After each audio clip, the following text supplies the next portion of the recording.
தமிழ்நாட்டில் scrub typhus அப்படின்ற நோய் வேகமாக பரவிட்டு வரதுனால மக்கள் எச்சரிக்கையாக இருக்கணும்னு பொது சுகாதாரத்துறை அறிவுறுத்தியிருக்காங்க. ஸ்க்ரப் டைஃபஸ் அப்படின்றது ஒரு வகை ஒட்டு உண்ணி கடியால் ஏற்படுகின்ற காய்ச்சல் தான். இது எப்படி பரவுதுன்னா, தொற்றுக்குள்ளான உண்ணிகள் மனிதர்களை கடிக்கும் பொழுது மனிதர்களுக்கு அந்த காய்ச்சல் ஏற்படுது. செல்ல பிராணிகளுக்கு இந்த தொற்று ஏற்பட்டா கூட மனிதர்களுக்கு பரவ வாய்ப்பு இருக்கு.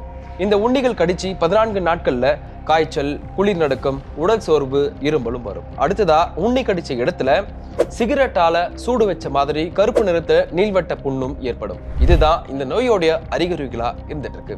இதே மாதிரி காய்ச்சலோட சேர்ந்து புண் இருந்தா தேவையில்லாத மாத்திரைகளை நீங்க எடுத்துக்கிட்டு வீட்டிலேயே காலதாமதம் செய்யாம டாக்டரை கன்சல்ட் பண்றது உங்க உடம்புக்கு நல்லது.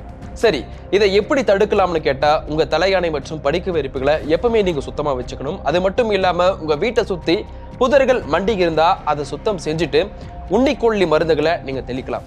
இப்படி நீங்க விழிப்புடன் இருந்தாலே ஸ்க்ரப் டைஃபஸ் கிட்ட இருந்து நீங்க உங்களை காப்பாத்தி கொள்ளலாம்.